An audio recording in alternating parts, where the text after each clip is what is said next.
Itulah maksudnya la sholata illallah, la yazkurullah illallah, la ma'bud illallah.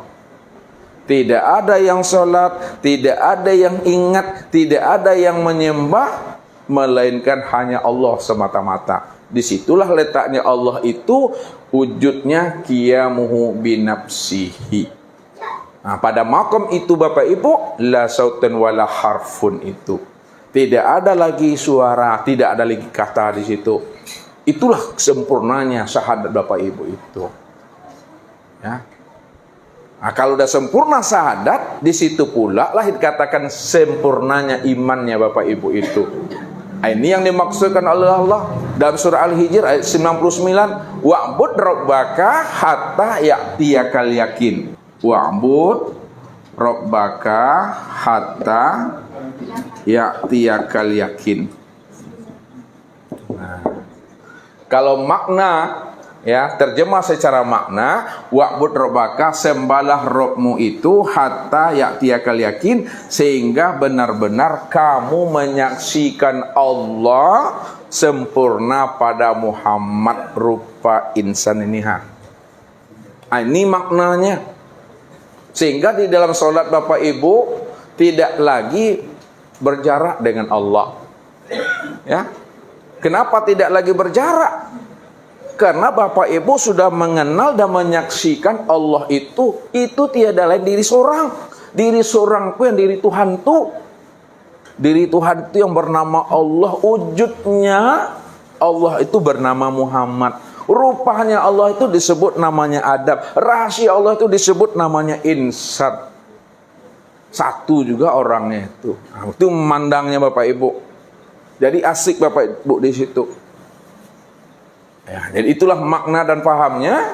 Siapa yang sudah menyaksikan aku di dunia, maka di akhirat dia juga sudah pasti menyaksikan aku. Siapa yang telah menyaksikan aku di waktu hidupnya, maka di waktu matinya pun dia telah menyaksikan aku, kata Allah. Sama enggak Tuhan yang Bapak lihat, yang Ibu lihat di dunia nanti, di waktu hidup, setelah kita mati nanti di akhirat atau di alam barzakh, sama enggak? Sama atau beda? Sama. Nah, memandang samanya melihatnya kemana? Pada diri sendiri. Diri sendiri itu diri siapa? Dirinya Allah tuh. Itu duduk pahamnya Bapak Ibu. Nah, makanya iman itu tidak bisa kata si A, kata si B, kata si Anu, kata si Ana. Ya? Iman itu pada diri sendiri. Ya. Di dalam ini duduknya. Itu yang katakan iman. Betul-betul menyaksikan pada diri sendiri itu. Berpeganglah Bapak Ibu itu sampai habisnya usia umur. Ya, jangan bergeser lagi di situ. Ya, walaupun Bapak Ibu alun pulang, lah itu, Bapak Ibu alun pulang, namun hakikatnya Bapak Ibu adalah kembali itu. Saya ngerti itu Pak Haji itu. Pak Haji itu walaupun lalu mati Pak Haji, tapi diri beliau lah kembali. Tubuhnya alun pulang lah dah. Tuh dia sadar. Tubuh masih di bumi ko baru, tapi batin Allah kembali. Allah mengenal, Allah menyaksikan sesadar-sadarnya bahwa Allah itu nih sempurna zahir dan batin itu pada dirinya itu. Itu yang Ustaz maksud. Ya, Bapak Ibu sebenarnya Allah kembali, tapi tubuhnya belum pulang dah. Itu maknanya pulang dan kembali.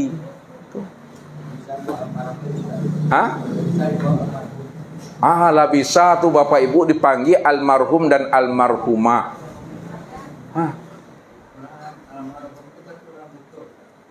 Almarhum kalau orang yang buta, Bapak gitu.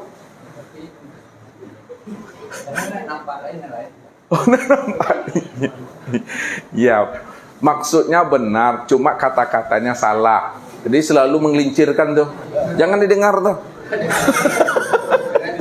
Jangan didengar tuh. Ya. Bawa lalu salah.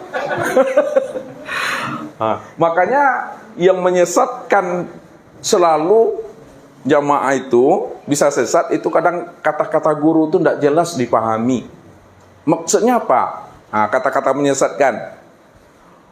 Orang yang sudah makrifat, orang yang sudah mengenal Allah, haram bagi bapak ibu ini sholat dan beribadah. Itu kata menyesatkan tuh. Orang yang telah mengenal Allah, haram bagi dirinya sholat. Itu belum titik tuh bapak ibu. Kalau kita hanya cukup memahami sampai di situ, haram bagi orang yang makrifat untuk sholat. Di situ yang membuat awak anyut itu bapak ibu. Maksudnya, lihat maksudnya, supaya bapak ibu jangan tertipu dengan kalimat itu.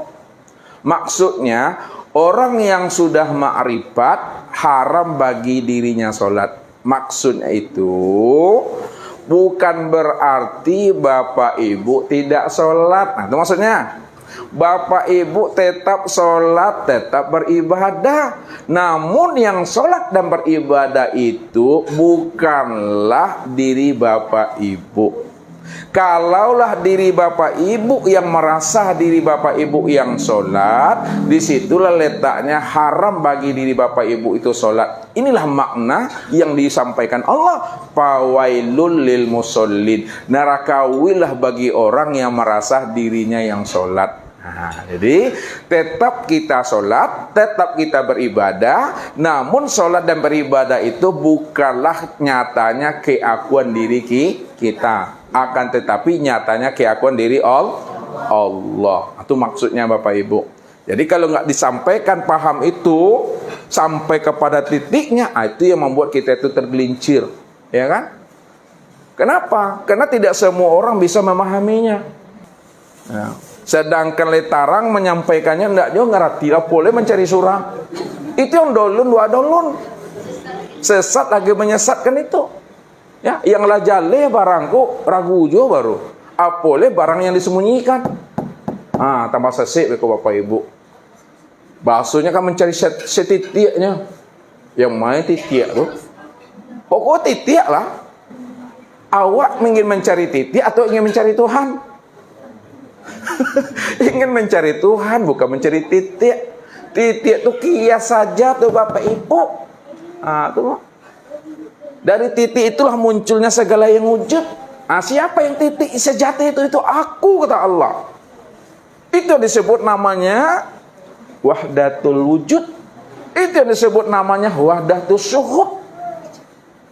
Wahdatul wujud, wahdatul syuhud, walaupun sebutannya berbeda, namun makna hakikatnya satu. Wahdatul wujud itu satu wujud. Tak boleh dua wujud. Kalau masih ada dua wujud, terpandang wujud yang lain selain dirinya Allah, berarti belum dikatakan wahdatul wujud, belum mengesahkan Allah di situ. Ya. Yang wahdatul wujud itu hanya Allah saja di situ. Coba kita lihat secara ilmunya. Lihat wahdatul wujud min nafsi wahidah itu.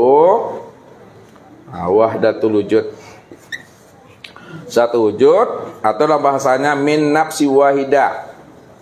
Min nafsi wahidah apa artinya? Dari diri yang satu. Diri yang satu. Kalau kita pandang dari sisi syariat, diri yang satu itulah namanya Adam. Itu satu wujud tuh. Ya, min nafsi wahidah, diri yang satu atau satu wujud dalam pandangan syariat, itu yang disebut namanya dengan Adam. Dari Adam itu baru zahilah namanya Hawa. Dari Adam dan Hawa barulah terlahirnya kita. Itu diri yang satu. Jadi seluruh manusia itu asalnya daripada Adam dan Hawa. Hawa itu asalnya daripada Adam. Itu diri yang satu.